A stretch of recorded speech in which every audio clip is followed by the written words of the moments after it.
Hello and welcome to Clay to Canopy, the show where I attempt to make just about everything from the ground up.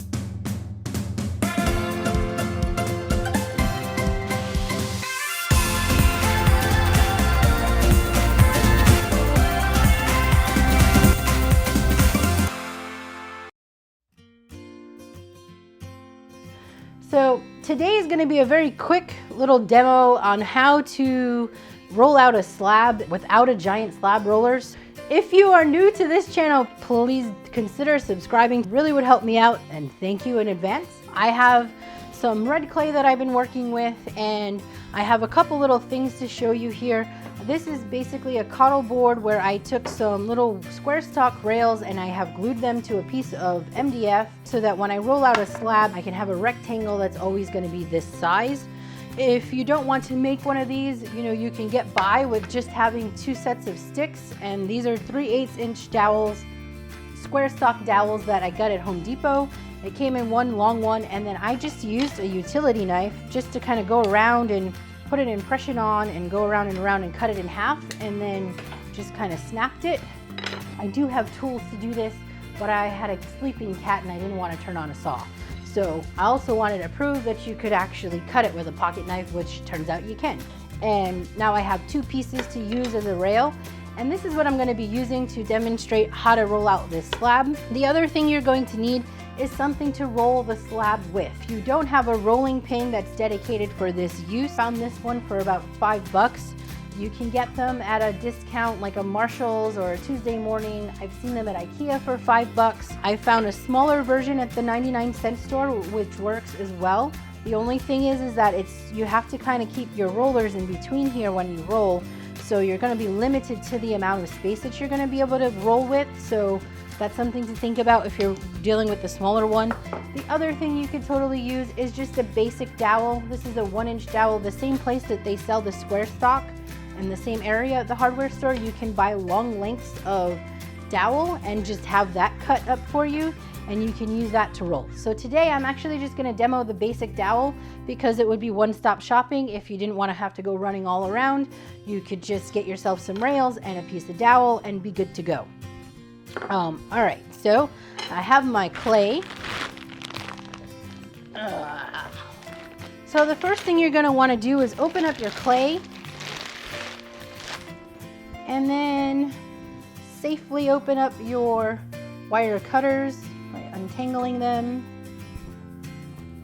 Decide how much you want, and usually I go for about a 1/2 inch, 3/4 of an inch down, and so I'm just positioning this right in front of the clay at about where I want it to be, my two pieces of the wire end here, one on one, and then I'm just going to pull it towards me. And I put a thumb here as I'm pulling just to kind of help me position, or you can put a hand here and grab the two and pull, and that gives you a chunk of clay to work with. Make sure you store your clay by wrapping it back up. You don't want this to dry out while you're not working with it. Oh, big bag. Okay. And always clean your tools and set them aside when you're not using them. So just run my fingers here. Give myself two little wraps and feed through. Done with my wire cutters. All right, so depending on the kind of day you had or the week you've had, this next step might be like right up your alley. So the first thing you're gonna do is you're gonna start pounding on your clay just to kind of help it along. And you can use your fist, or you could use your dowel, or you could use, your rolling pin. I'm just gonna go into it with my fist, and here it is.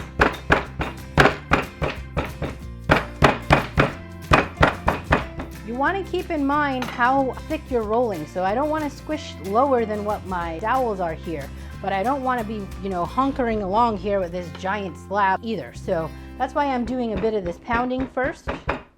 Flip it around. You could toss it like a pizza, do this tossing thing. That also kind of helps it going.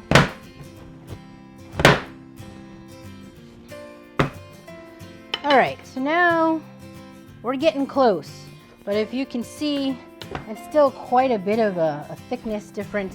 So I'm gonna give it just a couple more tosses.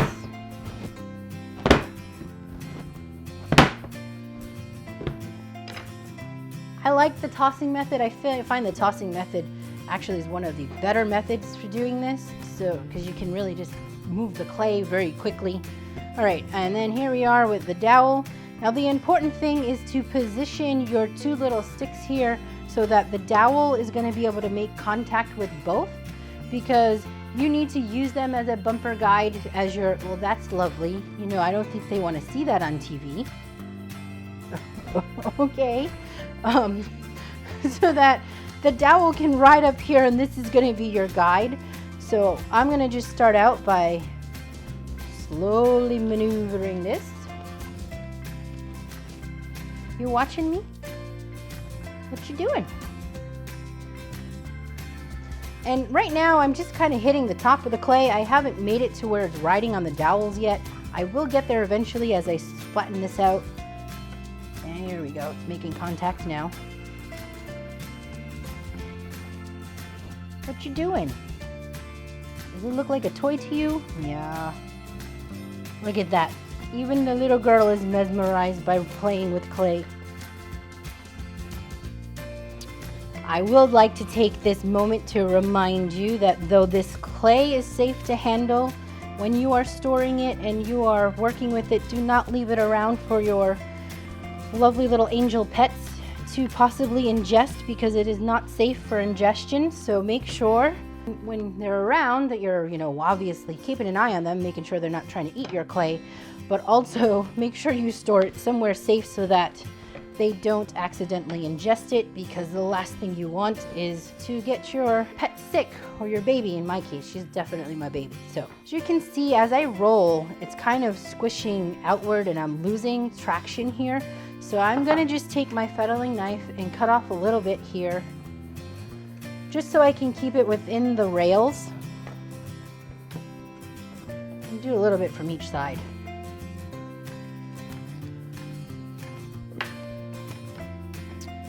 And now here we go. I'm gonna give it that final roll just to get a nice smooth surface. And it looks like I'm pretty good to go. All right, so this can be transferred wherever I'm going to use, and I'll throw this onto a piece of plywood with a sheet of newspaper down, a wear board. What we call them is just a piece of plywood, and then you put the newspaper down, because now that I've rolled this out, it's going to begin to shrink. So the newspaper will kind of help the piece move freely while it's on that board. If you are going to be doing slab building, you're going to probably want this to stiffen up a little bit. So you'll want to take that board, put the newspaper down, and do the whole thing, and then cover that in some plastic and set it aside. Sometimes they need about a day or two to set up, depending on how you're using them. You can stack a couple of them, so if you're trying to work on building something larger or you need multiple pieces, you can go ahead and put several pieces on a board, and with some newspaper, just make sure you put newspaper in between each layer. So I'm gonna go ahead and actually perform that so that you can see what that looks like. All right, really quickly, let me just show you what to do once you've made your slabs and how to store them. So I have just some newspaper here. These are my these flyers that come in the mail.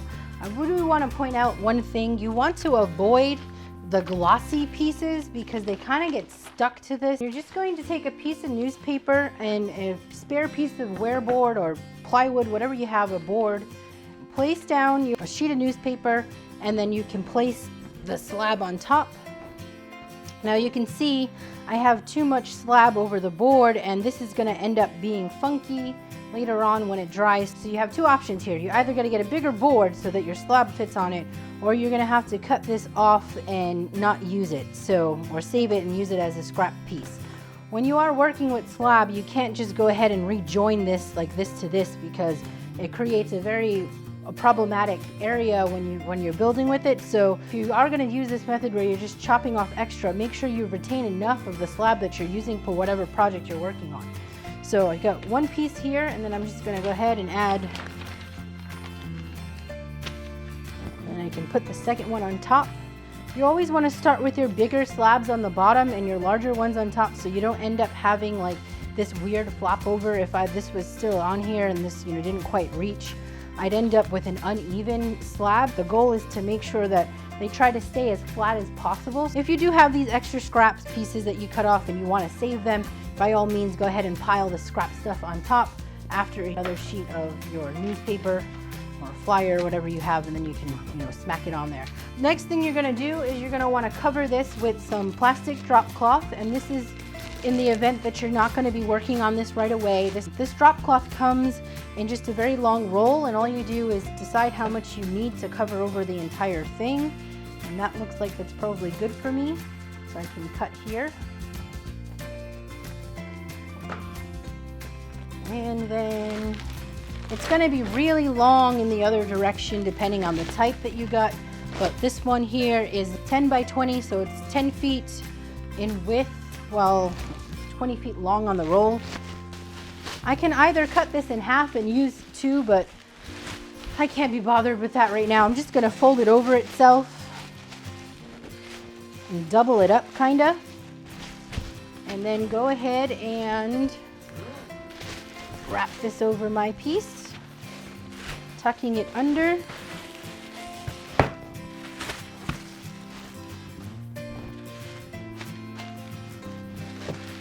And then folding my two ends down.